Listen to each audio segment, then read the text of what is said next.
청년부 예배에 오신 여러분을 환영합니다. 이 시간 같이 찬양함으로 주님께 나아가시길 소망합니다.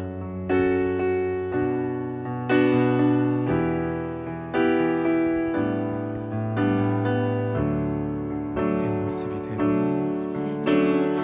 이대로 사랑하시네 연약한 그대로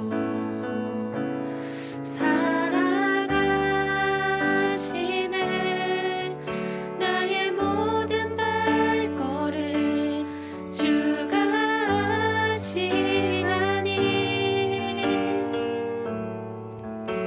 날 인도하소서 내 모습 이대로 사랑하시네 연약한 그대로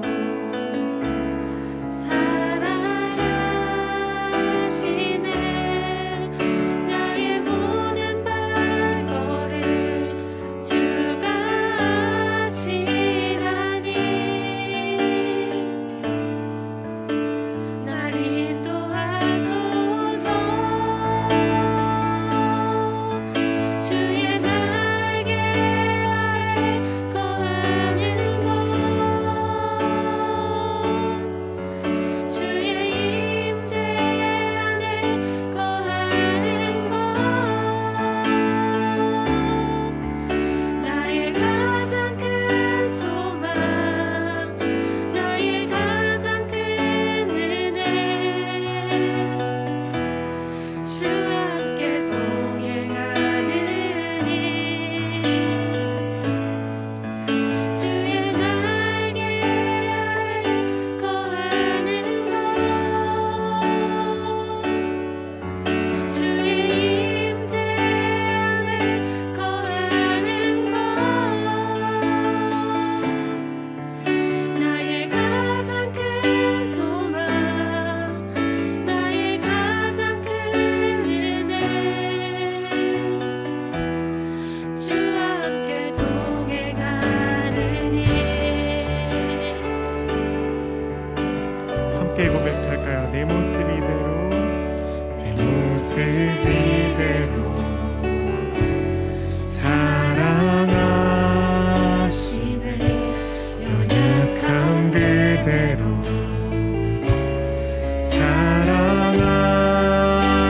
사랑하시네 나의 모든 발걸음 주가 하시나니 날 인도하소서 주의 날개 아래 거하는 것 주의 임재 안에 거하는 것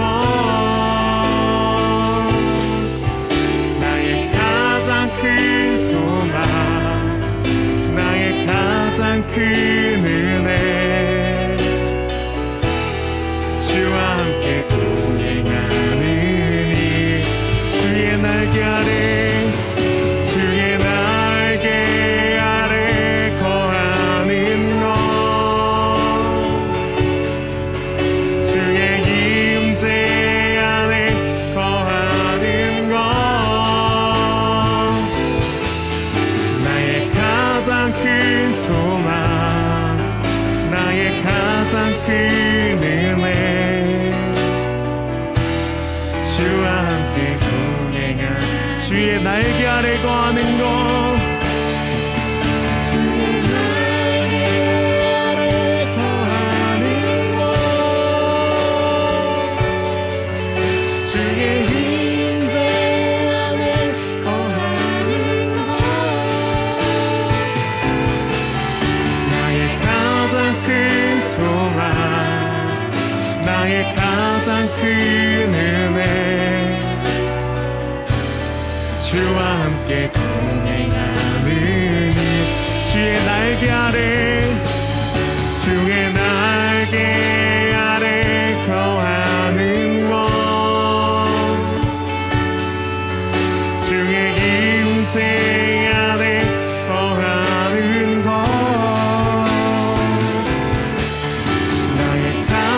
큰 소망 나의 가장 큰 은혜 주와 함께 동행하는 나의 가장 큰 소망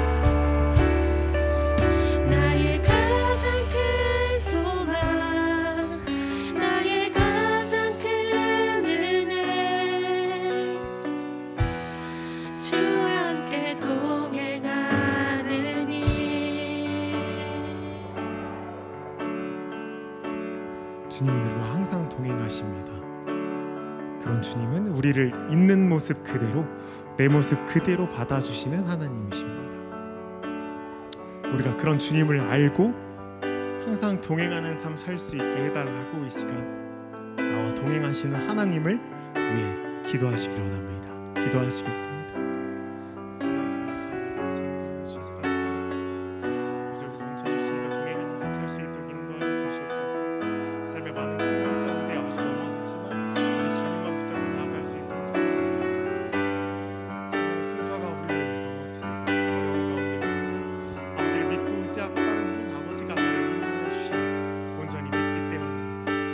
주님 안에 온전히 거하는 사람이라면 주님께서 더욱더 기뻐하실 줄 믿습니다.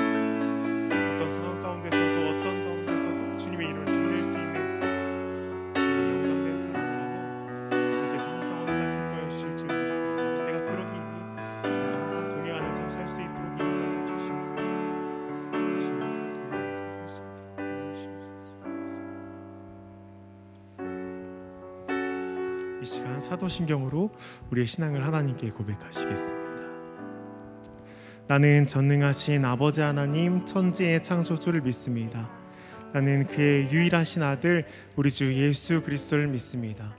그는 성령으로 잉태되어 동정녀 마리아에게서 나시고 본디오 빌라도에게 고난을 받아 십자가에 못 박혀 죽으시고 장사된 지 사흘 만에 죽은 자 가운데서 다시 살아나셨으며 하늘에 오르시어 전능하신 아버지 하나님 우편에 앉아 계시다가 거기로부터 살아있는 자와 죽은 자를 심판하러 오십니다. 나는 성령을 믿으며 거룩한 공교회와 성도의 교제와 죄를 용서받는 것과 몸의 부활과 영생을 믿습니다. 아멘. 네, 이 시간 더욱더 큰 목소리로 신나게 주님을 찬양하실 텐데 가정에서도 여기에서도 함께 일어나서 주님을 박수치며 찬양했으면 좋겠습니다.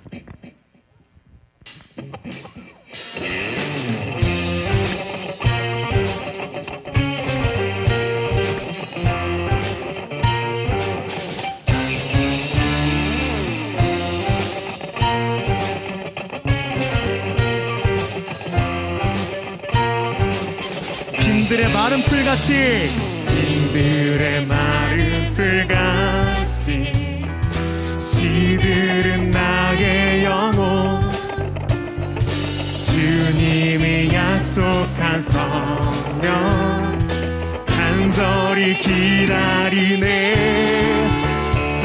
가물어 메마른 땅에 단비를 내리시듯 성령의 단비를 부어 새 생명 주어 반가운 빗소리 반가운 빗소리 들려 산천이 춤을 추네 봄비로 내리는 성령 내게도 주옵소서 가물어 메마른 땅에 단비를 내리시듯 성령의 단비를 부어 새 생명 주옵소서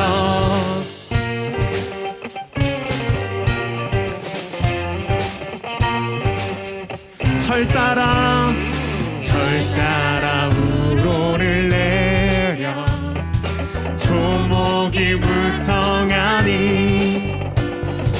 갈급한 내 심령 위에 성령을 부으소서 가물어 메마른 땅에 단비를 내리시듯 성령의 단비를 부어 새 생명 주 참되신 사랑의 언약 참되신 사랑의 언약 여길 수 있사오랴 오늘의 흡족한 은혜 주실 줄 믿습니다. 가물어 메마른 땅에 단비를 내리시리 성령의 단비를 부어 새 생명 주어 가물어 메마른 땅에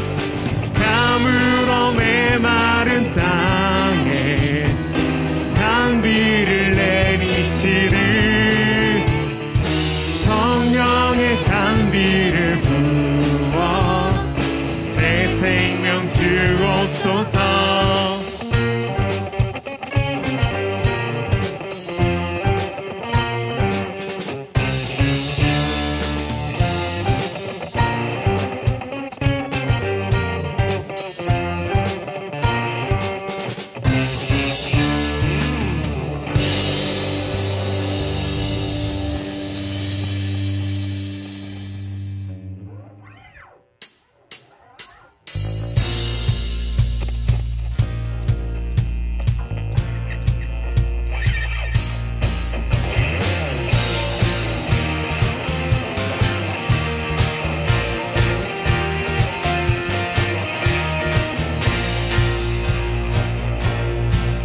주님은 하시네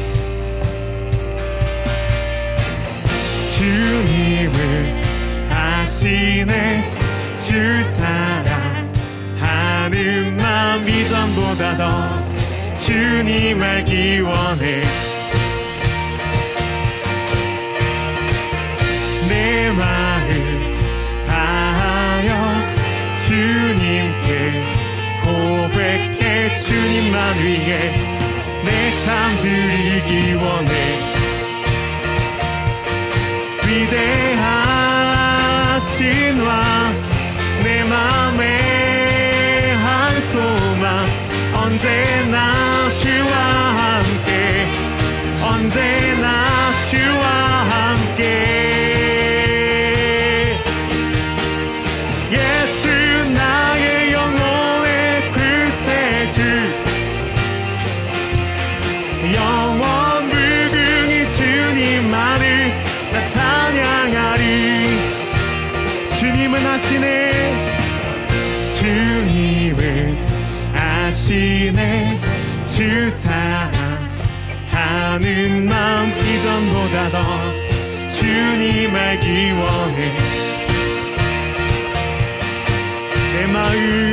내 마음 다하여 주님께 고백해 주님만 위해 내 삶 드리기 원해 위대하신 왕 내 맘에 한 소망 언제나 주와 함께 언제나 주와 함께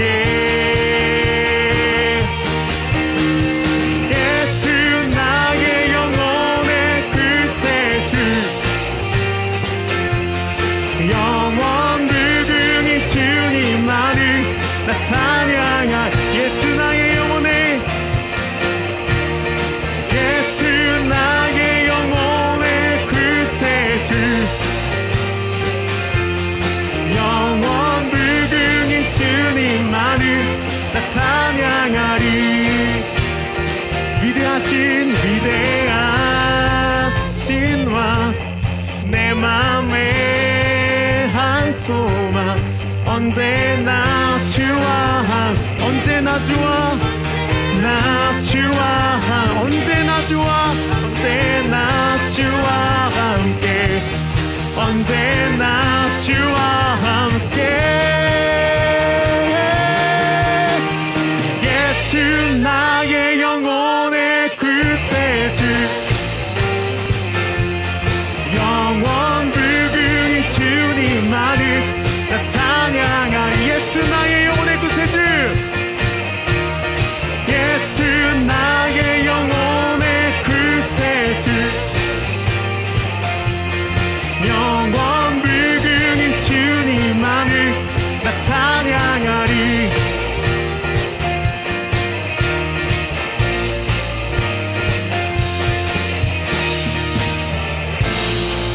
아멘.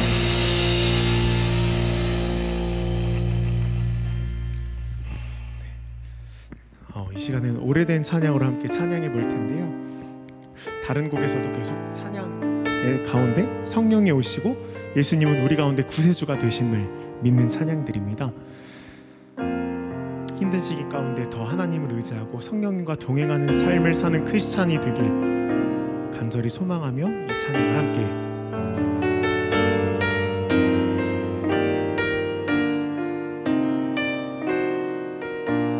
허무한 시절 지날 때, 허무한 시절 지날 때, 깊은 한숨을 쉴 때, 그런 풍경 보시며 단식하는 분인데, 고와 같이 너희를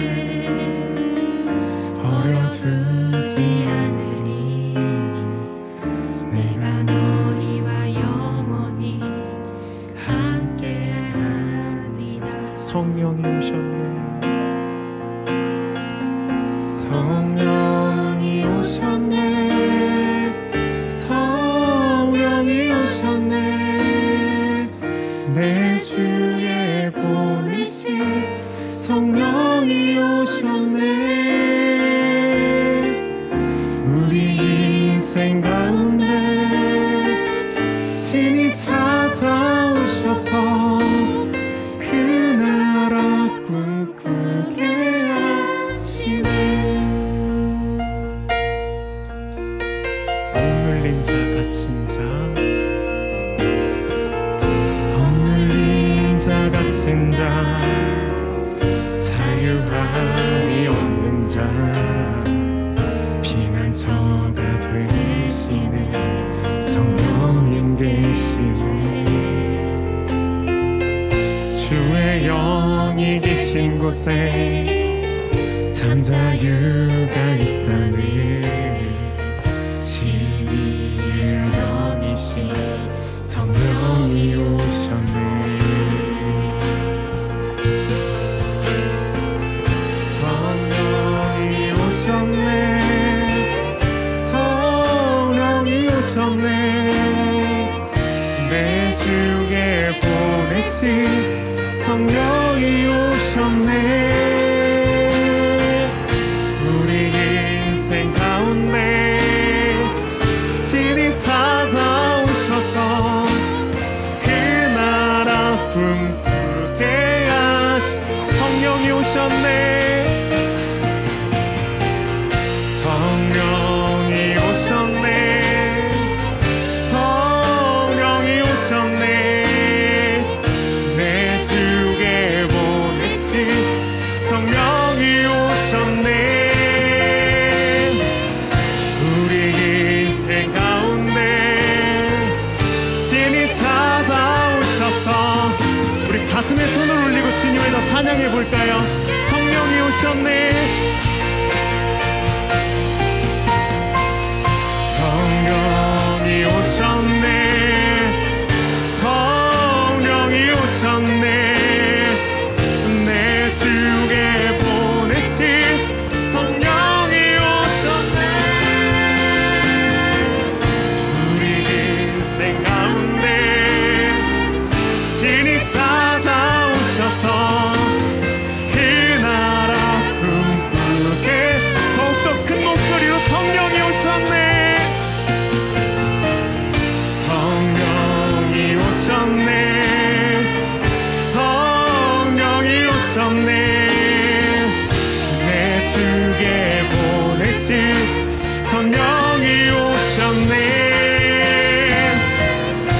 우리 인생 가운데 친히 찾아오셔서 그 나라 꿈꾸게 하시네. 이 시간 같이 기도하시길 소망합니다.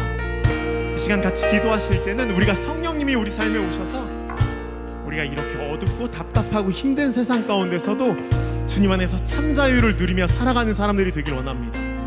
주님 안에 온전히 거할 때 어떠한 상황이라도 우리가 참 자유를 누리면서 살 수 있음을 믿습니다. 우리가 주님과 성령님과 온전히 동행할 수 있게 해달라고 이 시간 함께 기도하시겠습니다.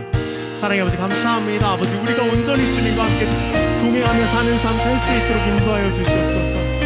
주님이 붙드시는 삶, 주님이 이끄시는 삶, 주님께 속한 삶, 주님께 바치는 삶 되어 아버지가 온전히 영광 받으시고 아버지가 기뻐하시는 삶 살기 너무나도 부족한 존재이지만 그럼에도 불구하고 아버지가 온전히 세워주셔서 각 사람을 각 자리에서 쓰게 하여 주신 줄 믿습니다.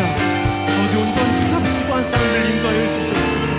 이렇게 어두운 세상 가운데 우리가 고통받고 핍박받지만 온전히 주님의 자녀로 살아갈 수 있길 소망합니다. 아버지 그 가운데 소원을 주시길 바랍니다.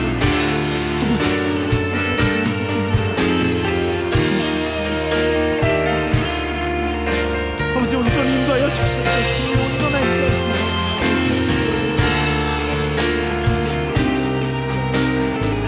살아갈 수 있게 이 시간 한 번 더 찬양하길 소망합니다. 성령이 오셨네, 성령이 오셨네, 성령이 오셨네, 내 주께 보내신 성령이 오셨네. 우리 인생 가운데 친히 찾아오셔서 그 나라 꿈꾸게 한 마지막으로 성령이 오셨네,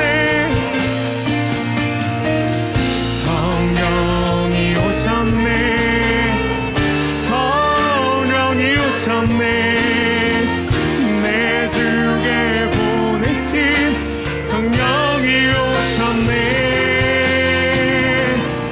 우리 인생 가운데 친히 찾아오셔서 그 나라 꿈꾸게 하시네.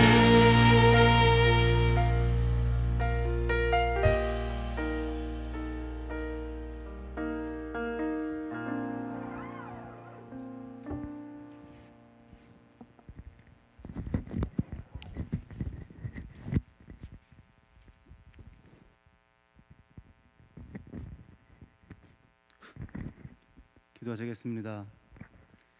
생각건대 현재의 고난은 장차 우리에게 나타낼 영광과 좋게 비교할 수 없도다. 코로나가 창궐한 지도 벌써 반년이 넘는 시간이 흘러가고 있습니다. 길어봤자 한두 달이면 끝날 것 같았던 전염병의 확산으로 인하여 생활 속에 많은 것들이 변화되었습니다. 주님, 전염병으로 생계가 힘들어진 사람들을 위해서 기도합니다. 잘 다니던 직장이 문을 닫게 된 경우, 프리랜서로 일하고 있는데 더 이상 일감이 없는 경우, 손님이 없어서 가게를 접어야 하는 경우 등등 수많은 상황들이 저희의 삶을 위협하고 있습니다. 부디 그들의 삶이 더 이상 무너지지 않을 수 있도록 지켜주시옵소서. 새로운 환경에서 계속해서 일할 수 있도록 도와주시옵소서. 누군가의 가족인 그들을 사랑으로 보살펴 주시옵소서. 주님, 감염자가 되어 고통받고 있는 사람들을 위해서 기도합니다. 아니라는 생각에서 비롯된 타인을 배려하지 않는 행동들이 또 한 번 큰 확산을 만들었습니다. 그저 열심히 살아가고 있다가 부주의한 소수의 사람들 때문에 시작된 감염으로 확진자가 되어서 힘들어하고 있는 그들을 주님의 손길로 만져주시옵소서. 하루빨리 치료제가 개발되어서 모든 감염제가 완치될 수 있도록 기도합니다. 주님, 신앙인으로 살아가기 힘든 2020년을 살아가고 있습니다. 이런 시기일수록 지혜로운 신앙인으로서 살아가길 원합니다. 교회 안에서 공동체의 중요성에 대해서 이야기하고 이웃을 사랑하라고 배웠습니다. 계속되는 교회발 집단 감염으로 사랑해야 할 이웃들이 불안해하고 있는 시기라 온라인으로 예배를 드리오니 주님께서도 그런 저희의 마음을 헤아려 주시옵소서. 오히려 이 온라인 예배가 교회에 나가고 싶은 마음은 있었으나 그 자리가 부담되었던 사람들에게 쉽게 주님을 만날 수 있는 기회로 작용하게 하여 주시옵소서. 이 어려운 시기에도 굳건하게 신앙을 지키고자 노력하는 모든 이들을 기억하여 주옵시고 사랑이 많으신 예수님의 이름으로 기도드립니다.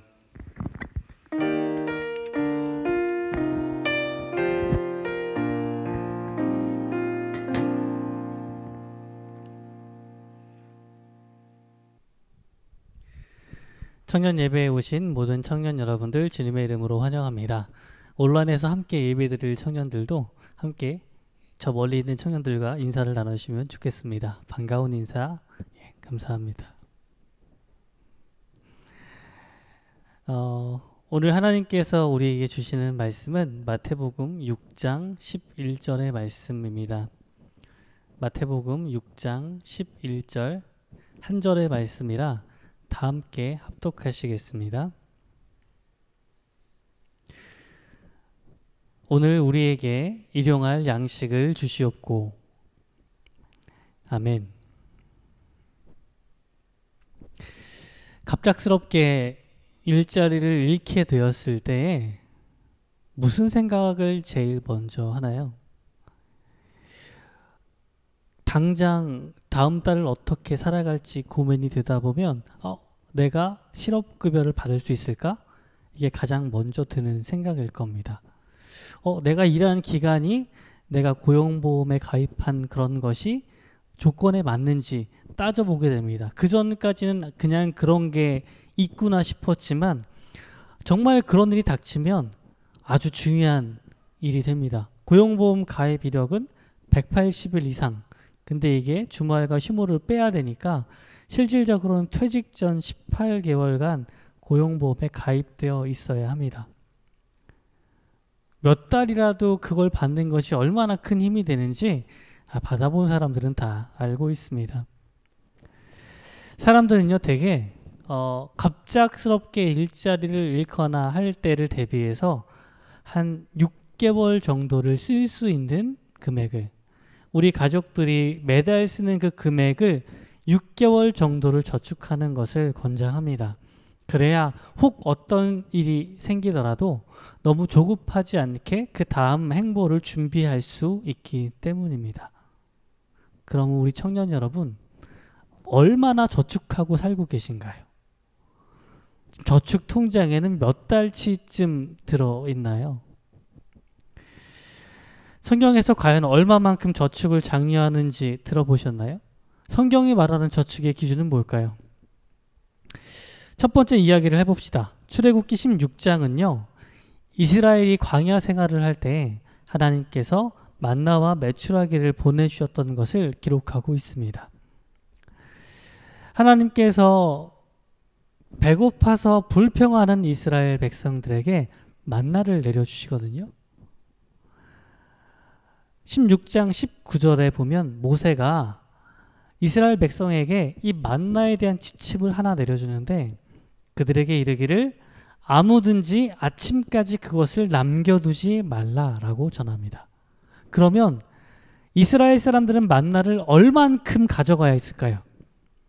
아침에 식구들을 먹일 무언가를 준비하기 위해서 나가서 만나를 모으는데 얼만큼 가져와야 하는 거죠? 네. 다음날 아침까지 남겨두지 않을 만큼 모세의 명령에 따라서 그만큼을 가져와야 합니다. 식구들이 하루 먹을 만큼의 양을 가져와야 하는 것이죠. 그런데 과연 그랬을까요? 어떻게 생각하세요? 과연 식구들이 하루 먹을 만큼만 가져왔을까요? 20절에서 모세는 이렇게 들려줍니다. 아침까지 그것을 두었더니 벌레가 생기고 냄새가 난지라. 사람들은 하루 먹을 분량보다 훨씬 더 많이 가져온 겁니다. 그랬더니 벌레가 생기고 냄새가 났습니다. 그래서 21절에서는 그제서야 먹을 만큼만 거두었다라고 알려주고 있습니다. 그럼 출애굽기 16장에 따르면 얼만큼 저축하는 게 맞는 거예요? 하루치.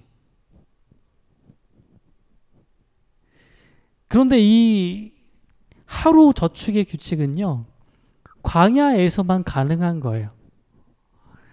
농사를 짓기 시작하면 상황이 조금 달라집니다.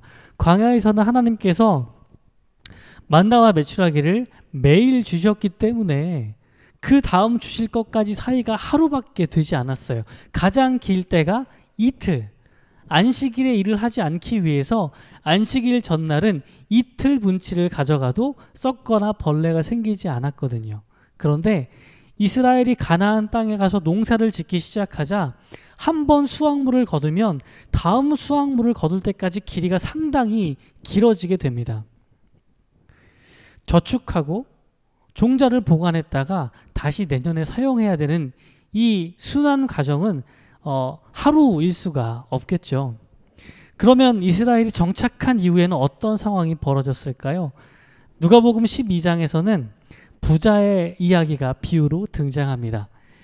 이 부자는요, 밭에 소출이 풍성한 거예요. 올해는 너무 풍작이에요. 이것을 다 걷어들여서 저장할 생각을 해보니까 창고가 작아요. 이거 어떡하죠? 해결을 해야 돼요, 이 문제를. 그래서 이 부자가 생각해낸 방법은요, 그러면 창고를 허물고 크게 짓지 뭐.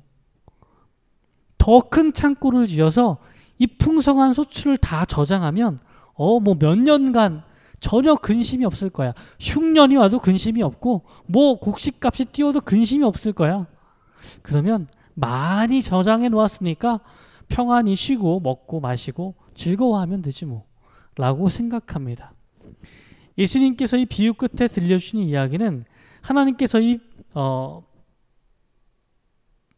부자에게 찾아가서 내가 내 생명을 오늘 밤에 찾으면 그 재산은 누구의 것이 되겠느냐라고 반문하시는 것에서 끝납니다. 사람의 욕심은 늘 비슷해요. 광야 시대의 이스라엘 사람들이 만나를 하루치가 아닌 더 많이 가지고 싶어 했던 마음과 이 부자가 그 밭의 소출을 가지고 나서 다음 1년만 생각하는 것이 아니라 후년과 내후년에도 쓸 수 있을 만큼 쟁여놓고 싶은 마음은 같은 겁니다. 사람은 늘 더 많이 갖고 싶어 하기 마련이에요. 우리는 만족할 줄 모르고 모을 수 있습니다. 그러나 성경은 그것을 경계하라 말합니다. 예수님께서 누가복음 12장 15절에서 이렇게 말씀하시죠. 삼가 모든 탐심을 물리치라. 사람의 생명이 그 소유에 넉넉한 데 있지 아니하니라. 우리는 왜 끝없이 모으게 될까요? 왜 만족할 줄 모르고 끊임없이 더 많이 갖기를 원할까요? 굶주린 그 마음이 왜 계속 굶주려 있을까요? 마태복음 4장에서 예수님이 사역을 시작하시기 전에 성령에게 이끌려서 광야로 가시고 40일을 금식하시고 사단이 이끄는 시험에 3번 빠지게 됩니다. 두 번째와 세 번째는 두 복음서에서 순서가 다르지만 세 복음서 모두 첫 번째 시험은 동일하게 이야기합니다. 첫 번째 시험은 40일을 금식하고 굶주려 있는 예수님께 사탄이 찾아와서 그 앞에 있는 돌덩이를 떡으로 바꾸라라고 시험하는 것입니다. 예수님은 신명기 말씀을 가지고 거기에 대답하시죠. 사람은 육신의 양식인 떡으로만 사는 것이 아니라 하나님의 입에서 나오는 모든 말씀으로 살아간다 말씀하십니다. 우리가 굶주려서 끊임없이 무언가를 채우기 위해 요청하는 것, 굶주림을 해결하기 위해, 불안함을 해결하기 위해 요청하는 것은 더 많이 가진다고 해서 해결되는 문제가 아니라는 겁니다. 우리는 더 많이 가지는 것으로 넉넉해지지 않습니다. 그 굶주림이 해결되지 않습니다. 이것은 영적인 문제이기 때문입니다.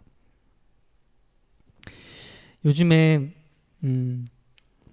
난생 처음으로 다이어트에 대한 생각이 들었습니다. 코로나 시기이기도 하고 어디 운동하러 돌아다닐 수도 없고 헬스장에 갈 수도 없고 앉아있는 시간이 길어지고 자꾸 먹다 보니까 몸무게가 생애 최대 몸무게를 매일매일 갱신하고 있거든요. 자신은 없지만 뭔가 시도해 보려고 식단을 바꾸기 시작했습니다. 야채를 많이 넣고요. 갈아서 만든 그 곡물을 갈아서 만든 면이나 빵들을 기타 등등을 다 끊고 이제 식사 외 간식도 먹지 않고 식사 양도 조금 더 줄이려고 결심했습니다. 그러다 보니까 자꾸 좀 나도 모르게 예민해지는 게 있나 봐요. 옆에 있던 아내가 자꾸 한마디씩 합니다. 다이어트 하면서 화낼 겸은 하지 말지. 뭐 옆에 어느 목사님 며칠 금식하셨다는데 막 자기는 되게 큰일을 했다고 말씀하시는데 가족들이 너무 싫어했대. 그렇게 화를 냈대도만. 저는 금식도 아닌데 그냥 다이어트를 시작했을 뿐인데도 자꾸 옆에서 아니 화내려면 뭐 다이어트 하지 말지 이렇게 초를 치는 말들을 자꾸 해주고 있습니다. 며칠 안 됐는데 아직 많이 빠진 것 같지도 않은데 어쨌건 쉽지 않게 진행하고 있습니다. 그런데 뭐 며칠밖에 안 했지만 새롭게 깨닫게 된 사실도 있어요. 매번 당연히 먹고 싶어 했던 간식들 또는 식사를 할 때 배부르게 좀 먹고 싶었던 그런 것들도 사실은 꼭 채워져야 되는 것이 아니라는 것을 발견하게 된 겁니다. 간식 안 먹어도 괜찮더라고요. 예, 밥을 배부르게 끝까지 다 안 먹어도 괜찮더라고요. 근데 그전에는 그러지 못하게 늘 살았거든요. 히틀러 치하에서 죽음의 수용소를 경험했던 빅터 프랭클이라는 작가는요, 삶의 의미를 찾아서라는 책에서 이렇게 이야기를 전해주고 있습니다. 수용소에서 경험했던 그 인간의 바닥 같은 그 모습들을 보면서 자기가 알게 된 것은 인간이 누려야 할 것, 즉 최소한의 육체적인 욕구가 채워지지 않더라도 존엄하게 살아갈 수 있다는 겁니다. 고매한 모습으로 살아갈 수 있다는 겁니다. 수용소에서 모두가 그 어려운 환경들을 겪고 있지만 고매하게 살아갈 수도 있다는 겁니다. 우리에게는요, 육신의 양식을 넘어서서 진정한 양식인 영의 양식을 추구하는 본성이 있습니다. 그것이 정말 채워져야만 우리의 삶의 배고픔이 그치는 것입니다. 예수님은 자신을 요한복음에서 생명의 떡으로, 빵으로 소개하고 계십니다.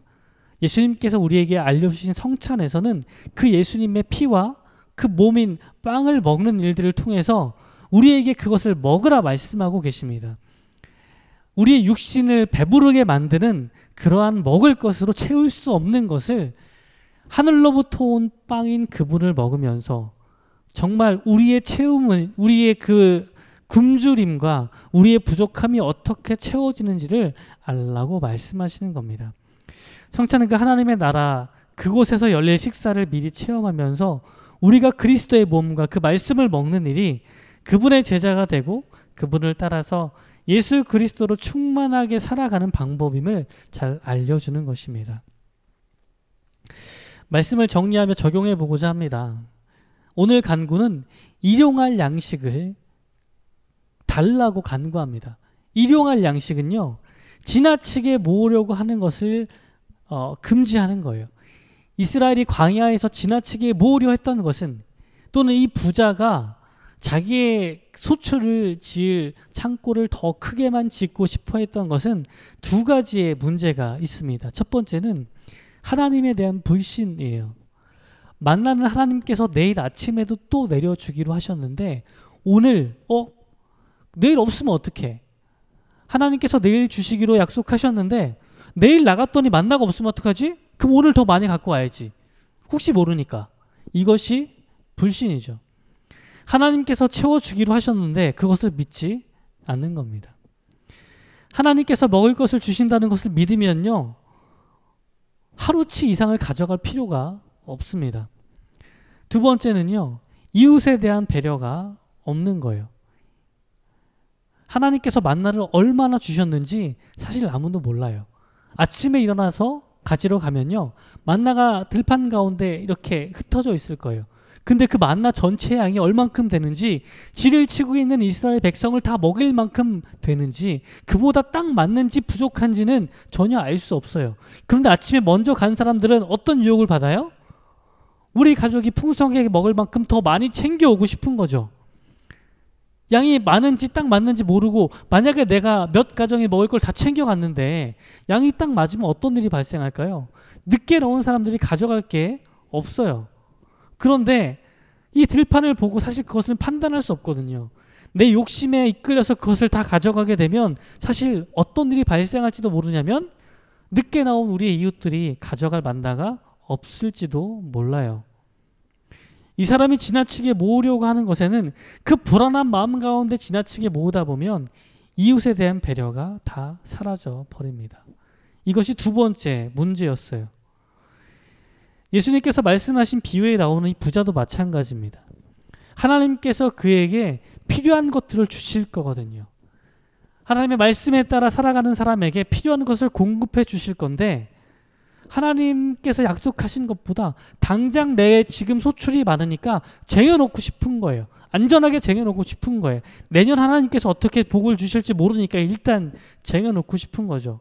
근데 그러다 보면 뭘 까먹게 되냐면 내 이웃들의 상황을 까먹게 됩니다. 내 밭은 풍성한데 풍성한 소출이 나왔는데 과연 우리 이웃들의 밭도 그럴까요? 나는 지금 창고를 부수고 더 큰 창고를 져야 들어갈 만큼 많은 양식이 생겼는데 과연 우리 이웃들이 다 그렇게 살고 있을까요? 그 양식이 나오는 그 큰 밭을 유지하기 위해서는 많은 소작농들을 썼을 텐데 그들의 삶이 어떠했을까요? 이 부자가 그리고 있는 그 삶의 그림에는 2년 3년치 곡식들을 다 저장하고 나는 먹고 마시고 편히 쉬고자 하는 그 그림 가운데에는 그 이웃들의 모습이 하나도 드러나지 않습니다. 이웃들이 어떻게 살고 있는지 전혀 관심이 없는 거죠. 이것이 일용할 양식을 달라고 간구하는 이면에 있는 우리가 버려야 할 두 가지의 그런 욕심들입니다. 하나님을 향한 그 영의 양식이 채워지면요, 그럼 우리는 돌아볼 수 있어요. 우리의 굶주림이 그치면, 우리의 부족함이 그치면, 우리의 불안함이 그치면 나를 넘어서 우리를 돌아볼 수 있는 힘이 생겨나기 시작합니다. 시선이 넓어지기 시작합니다. 그래서 오늘 우리에게 일용할 양식을 달라고 간구할 수 있습니다. 나에게가 아니에요. 오늘 우리에게 일용할 양식을 달라고 간구할 수 있는 겁니다. 유엔 식량 기구의 통계에 따르면 조금 오래된 통계이긴 하지만요, 2005년에만 기아로 인한 희생자가 10세 미만 아동이 5초에 1명씩 굶어 죽어가고 있고 비타민 A 부족으로 실명하는 사람이 3분의 1명씩 있다고 합니다. 세계 인구의 7분의 1에 해당하는 8억 5천만 명이 심각한 만성 영양 실조 상태에 있다고 하고요. 아프리카에는 전 인구의 36%가 굶주림에 노출되어 있다고 합니다. 2004년 북한의 통계는요, 15세 미만 아동의 37%가 심각한 영양실조에, 만성 영양실조에 걸려 있다고 알려줍니다. 많은 사람들이 실제로 굶주림에 노출되어 있는데 전 세계 인구의 7분의 1 정도에 해당하는 사람이 영양실조를 겪고 있는데, 근데 부유한 나라에서는요, 식량을 폐기 처분하는 일이 많습니다. 우리나라도 예외는 아닌데 생산한 농작물 가격이 너무 떨어지게 되면 밭을 갈아엎어서라도 가격을 일정 수준으로 유지시키는 것이 아주 상식적인 일이 되기 때문입니다. 농작물의 생산도 제한하고 파는 사람들, 그 생산자들이 계속 팔아갈 수 있도록 일정 가격을 맞춰주는 것이 아주 중요한 거예요. 이게 경제적인 논리고 실질적인 이야기입니다. 그런데 이 경제적인 논리를 따라가다 보면 더 무시무시한 일도 일어납니다.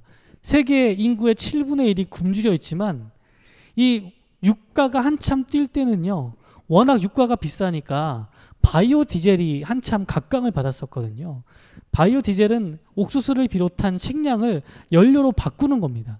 효율이 아주 좋지 않아요. 그렇지만 유가가 치솟으면 석유를 사는 것보다는 조금 싸니까 바이오 디젤을 만드는 것을 시도합니다. 전 세계 인구의 7분의 1이 굶어 죽어가고 있는데 수많은 옥수수를 갈아서 바이오 디젤을 만들어가는 거죠. 경제적인 논리에 따라서 이것은 경제성, 채산성이 있는 거예요.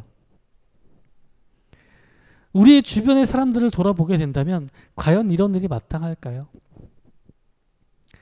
몇 년 전부터 외국인들 사이에 유행하는 한국어 단어가 있습니다. 한국 단어를 그대로 쓰는 거예요. 그 중에 하나는 먹방이라는 단어입니다. 유튜브 크리에이터들이 유독 많이 진출해 있는데 많이 먹는 걸 보여주는 거예요. 세계 인구의 7분의 1이 굶주려 죽어가고 있지만 사람들의 그 굶주린 욕구들, 어쩌면 다이어트를 하면서 더 많이 먹지 못하는 사람들은 그런 유튜버들의 방송을 보면서 대리만족을 하는지도 모르겠어요. 일반적인 사람들이 먹을 수 없는 양들을 먹어내는 그들을 보면서 희열을 느낄지도 모르겠습니다. 재미를 보장하는 그 일들을 감당해내면서 사실 먹어야 될 필요가 없는 수많은 것들을 먹고 있는 겁니다. 우리에게 일용할 양식을 달라는 말 가운데 이 양식이라는 말은 단지 먹는 걸 이야기하는 것 같진 않아요. 우리에게는 살아가는 데 필요한 것들이 참 많습니다. 안전한 물이나 좋은 공기나 직장, 또 위협받지 않는 환경, 좋은 이웃, 이런 것들이 다 필요하게 됩니다.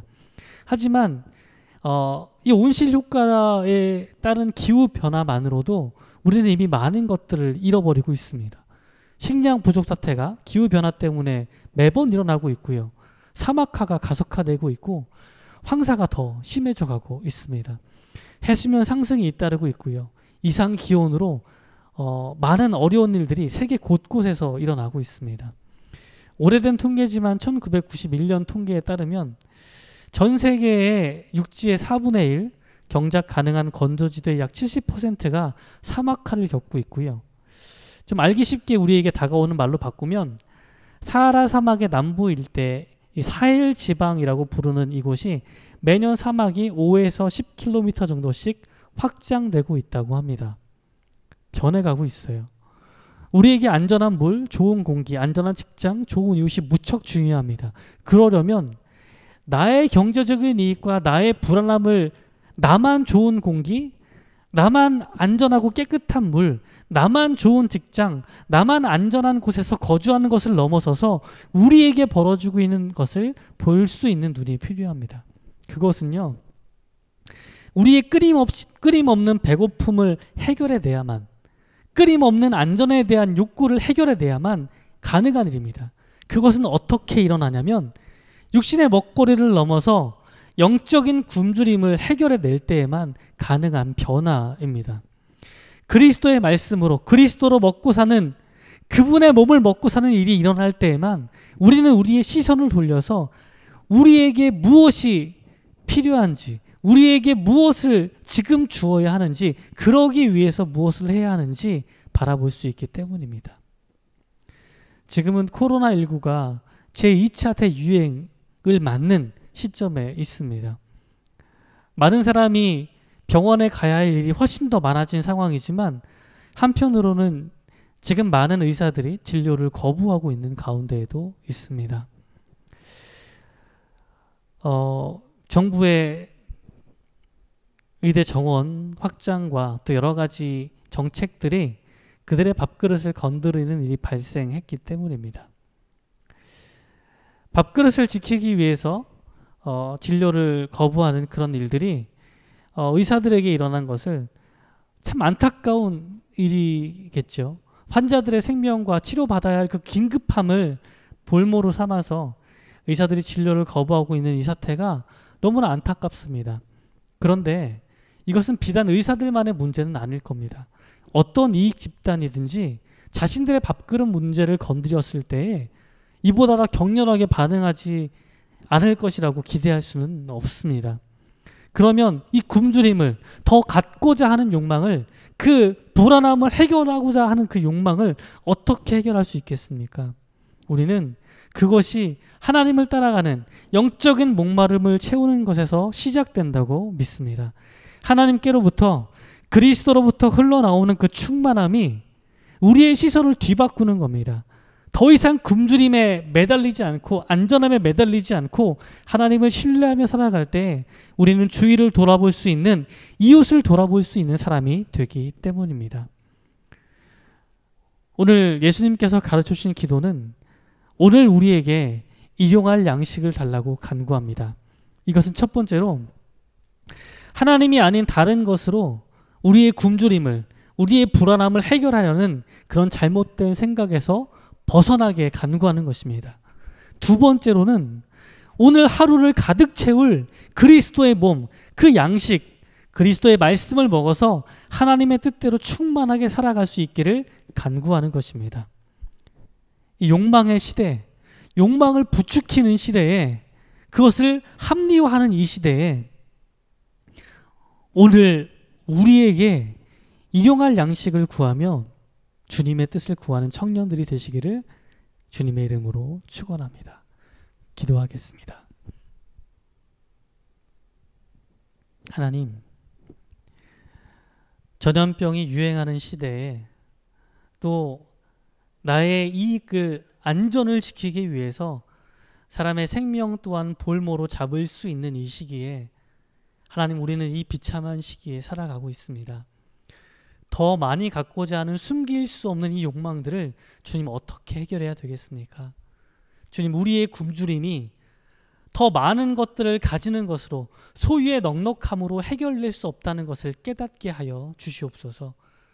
굶주림과 이 불안함은 오직 하나님께로부터 채워짐을, 하나님께서 주시는 양식으로만 채워짐을 깨달아서 매일매일 예수 그리스도를 먹는 그 삶을 살아감을 통하여서 우리가 우리의 주변과 이웃을 돌아볼 수 있는 그러한 삶을 살아가게 인도하여 주시옵소서. 많은 어려운 소식들과 안 좋은 뉴스들이 우리 가운데 다가오고 있습니다. 코로나19의 확진 소식이 걷잡을 수 없이 증폭되어 가고 있습니다. 주님, 이 가운데 우리는 어떻게 살아가야만 하겠습니까? 나의 건강과 나의 직업의 안전과 나의 여러 가지 환경에 대한 그 안전함들을 찾고자 하는 욕심들을 넘어서서 하나님, 그것이 하나님께서 채워주시는 것임을 당연히 믿고 신뢰하며 우리의 할 일들, 나를 넘어서 우리에게 필요한 것들을 준비해 나가는 그리스도의 자녀가 되게 인도하여 주시옵소서. 주님, 간구합니다. 이 시간도 극단적인 어려움 가운데 처해 있는 청년들이 있습니다. 주변에 많은 우리의 이웃들이 있습니다. 주님, 우리에게 오늘 일용할 양식을 허락하여 주셔서 하나님을 신뢰하는 삶을 살아가도록 인도하여 주시옵소서.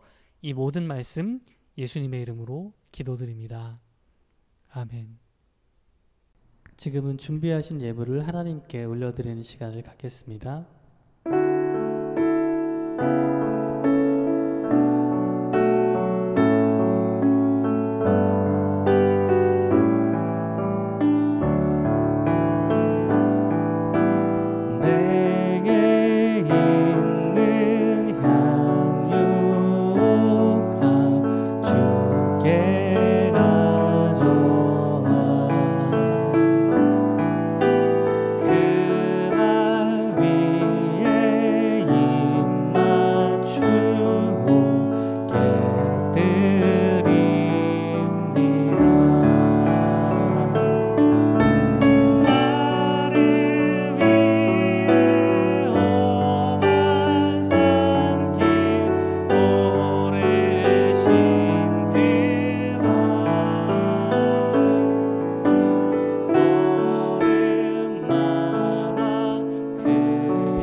사랑이 많으신 하나님, 감사합니다.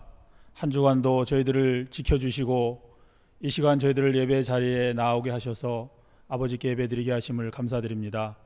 각자의 처소에서 예배드리는 우리 한 사람 한 사람의 영혼들을 주님 만나주시고 우리들의 예배를 기쁘게 받아 주옵소서. 참으로 어지러운 세상 속에서 살아가고 있는 저희들에게 주님 함께해 주시고 이럴 때일수록 더욱 주님의 말씀에 귀를 기울이며 저희들의 마음을 지키고 믿음을 지키는 삶을 살 수 있도록 인도하여 주옵소서. 하나님, 이 시간 주님께서 베풀어 주신 은혜에 감사하여 여러 가지 제목의 감사의 예물을 올려드립니다. 드리는 손길마다 주님 그들의 마음을 만나 주시고 그들의 어려움을 아버지께서 익히 아시오니 그들의 삶을 주장하여 주옵소서.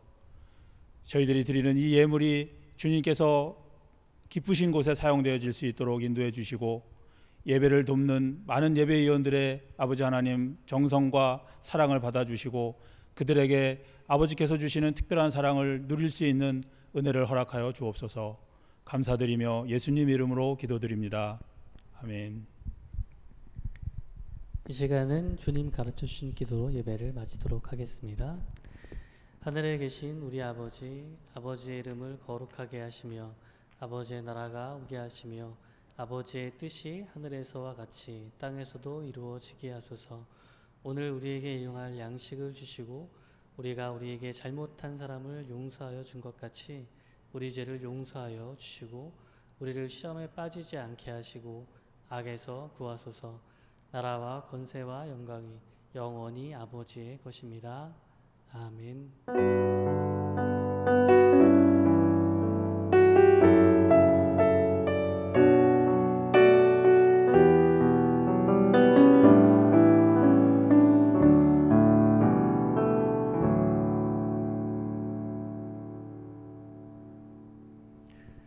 온라인 청년 예배를 마치는 날은 끊자.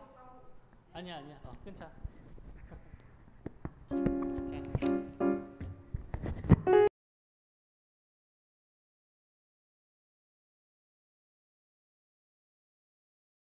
없을 것 같아. 어? 눈이 있다는 거 정도는 알겠어.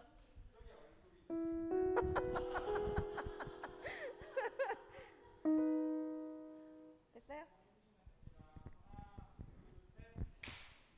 네, 마석교회 청년부 온라인 예배에 오신 여러분을 환영합니다. 네, 각자의 자리에 있지만 서로를 생각하며 축복하는 시간 가지도록 하겠습니다.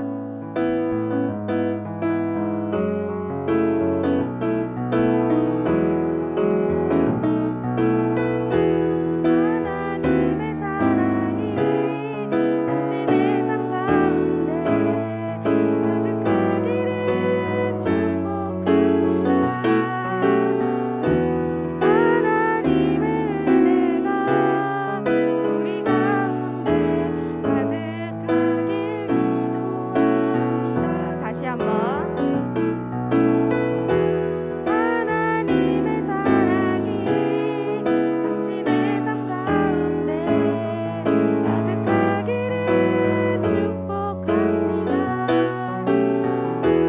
하나님의 은혜가 우리 가운데 가득하길 기도합니다. 가득하길 기도합니다. 네, 축복합니다. 네, 광고하도록 하겠습니다. 저희 코로나가 조금 심해진 상황이라서 비대면 예배로 진행이 됩니다. 유튜브 링크는 저희가 단톡방과 개별적으로 보내드리도록 하겠습니다. 그리고 지난주에는 주보에 주일헌금 계좌가 나가지 않았어요. 주일헌금 내실 분들은 주보에 있는 계좌로 입금해 주시면 됩니다. 네, 광고 마치도록 하겠습니다. 감사합니다. 청년부 예배를 마칩니다. 온라인으로 함께 드리는 모든 청년들 가운데 또 한 주간의 주님의 뜻을 따르는 기쁜 일들이 있기를 주님의 이름으로 축원합니다.